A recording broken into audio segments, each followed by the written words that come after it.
welcome to Crash Course on the Patriot. On October 26, 2001, the U.S. President George W. Bush signed the USA Patriot Act into the Act of Congress. The formal name of U.S. Patriot Act is the Uniting and Strengthening America by Providing Appropriate Tools Required to Intercept and Obstruct Terrorism Act of 2001. The bill of USA Patriot Act is signed in order to prevent terrorism from expanding by giving permissions to American police agencies.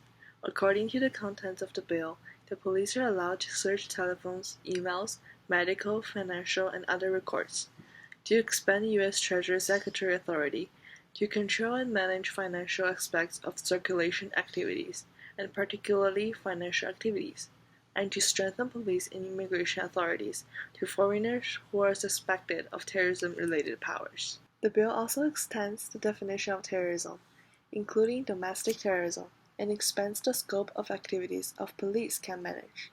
However, most of all, why did the U.S. need a Patriot Act in the first place?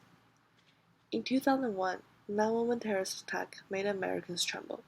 The biggest shock to the U.S. government, however, is that the terrorists who planned the attack have legal status in the United States, which means that they came to America legally, and they learned to fly an airplane, contact by the ordinary telephone and general network email, and they finally successfully organized and carried out two terrorist attacks.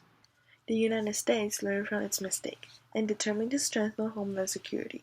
Thus, following the 9/11 attack, the U.S. Congress started to support legislative action against terrorism on a large scale. On the USA Patriot Act, proponents think that it is necessary to expose the conspiracy to curb terrorism, and power to moderate it as needed. At the same time, critics argue that overly broad powers will violate people's privacy. According to many populists, USA Patriot Act is the direct damage to democracy and freedom.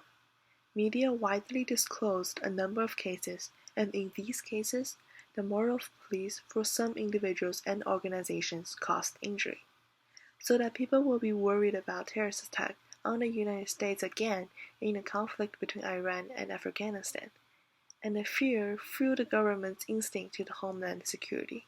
The White House regards the USA Patriot Act Section 215 as an excuse to secretly monitor citizens' private information.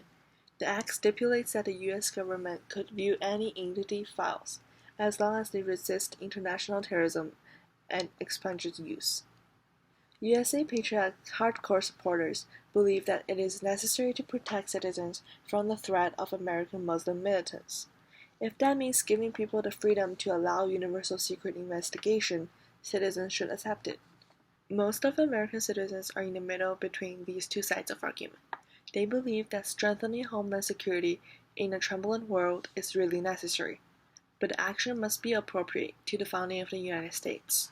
On August 9, 2013, at a news conference, the President of the United States, Barack Obama, announced 3 measures audit techniques: the U.S. intelligence gathering and surveillance, including the Patriot Act, granted the government the power to collect all kinds of information Article 215 carry out, appropriate reform to enhance public confidence in the Foreign Intelligence Surveillance Court, and increase the transparency of monitoring programs.